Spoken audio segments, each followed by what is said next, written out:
Hey everybody, welcome back to Coffee Sometimes tea. with Jen and Marcelo.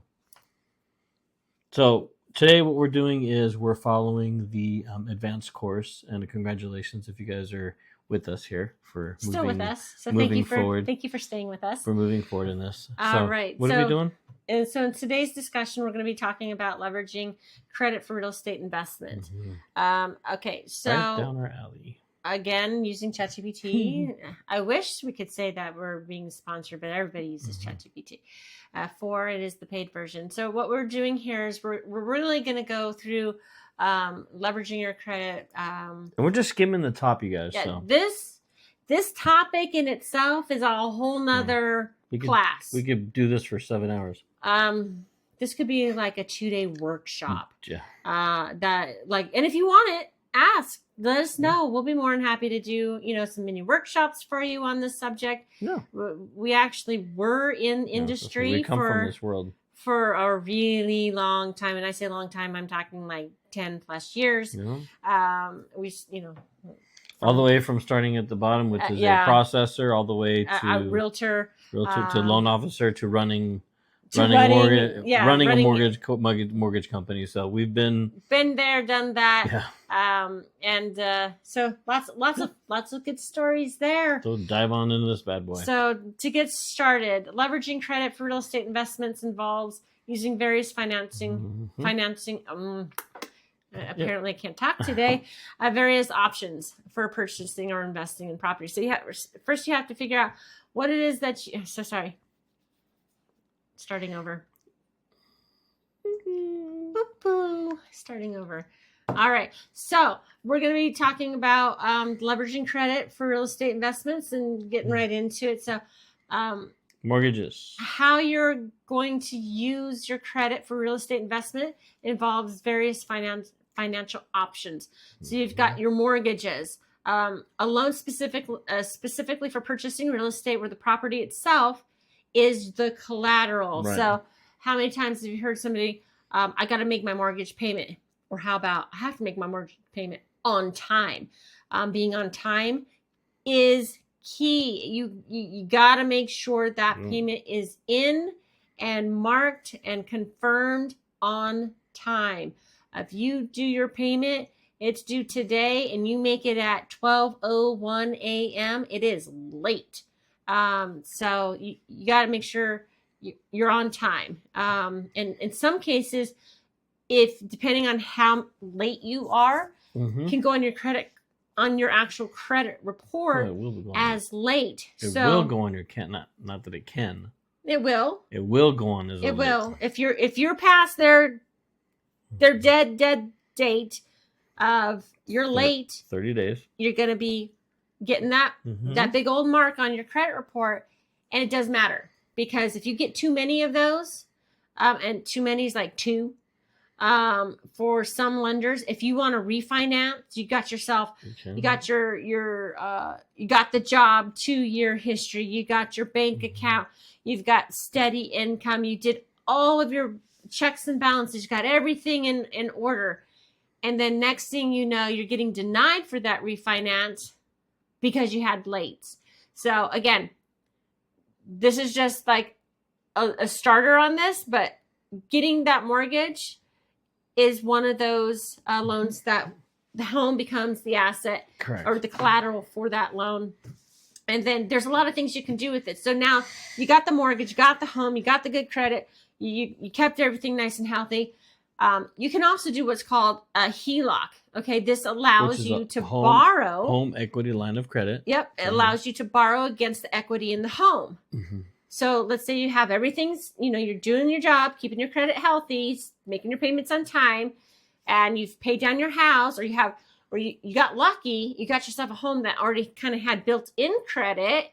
You can go after that home equity line of credit up to a certain percentage. Yeah. And there are financial, depending on which bank you go to, a credit union versus one of the big banks, terms, things like that. You'll want to do some research. If you have questions on this, we'll definitely do more of a deep dive. Yeah, let us know if you guys want us to go deeper in this kind of stuff. Let us know. We'll definitely expand on this. We'll bring in some of our ambassadors from our group that are really on top of this. So you can ask questions from them, not just hear from us, but other people in the community. We can actually bring in other friends too that are in the mortgage industry, real estate agents. Yeah, absolutely. People that, that are on this all the time, and really, because we're not in the industry anymore. More on the I would say more on the investing side versus the, being in the industry. But I can't. We're more on the outside looking in. We are, which is kind of nice. It is kind of nice. So that's just another tool. And then commercial real estate. Now, there's a lot of controversy about what's going on in the commercial industry right now. And so if this is the route you want to go, definitely research what kind of commercial property are you trying to get into. You could be upside down in 2 seconds. You got to be careful there. I think it can be a good investment. I think that you can really do some wonderful things with commercial property. It depends on which route you want to go. Are you trying to do storage units? Are you trying to do big centers, small centers? What other things, warehouses? Are you trying to do hotels or big residential apartment units? There's a lot of options. However, know your plan, stay on top of your credit. So these are some things that, really can get you going. And the commercial loans, not the same as a residential loan. So these are things that you're going to want to know. And you're going to want, each one has its own set of criterias. So we went ahead and said, ChatGPT, give us examples of those criterias and benefits. Mortgages. So mortgages, credit score, income, debt to ratio. We talked about that in the other DTI. Consideration, interest rate, 15 to 30-year term. And then, you have the potential of foreclosure there if you don't pay your payments. HELOC, home equity credit score and payment history. Again, stay on top of it. Don't get any bad words because it rolls right into that payment history. So yes, I rant on it for a little bit, but these are the reasons why. It's a great benefit though, because the benefit's right there. The flexibility it draws funds as needed. So you can draw the funds from there as you pick from it. It always stays the rate. Rate doesn't change. Rate stays the same. So you're borrowing against your home, which is. But it's just like the first one. If you don't repay it, you will lose it. So your home it can be used as a tool, but if you don't make the payments, you will lose it. So again, stay on top of making your payments. Stay on top of your credit health. It is important for you. Now, for more on the business and the commercial side. This is where the business, it's going to go, you can go get a business line of credit, things like that. It's going to go on property value and then the revenue of that business, depending, again, on what it is you're trying to go after. Right. These are your large loans used for investments or business property. For big commercial properties is what it is. So that's where the higher risks or the higher interest rates come in at, shorter payment terms than residential. So you're looking at a shorter term. Usually, what they're doing the 15-year, don't they? They really do a 30-year on these things. They'll do a 10-year. I would. The last one I saw.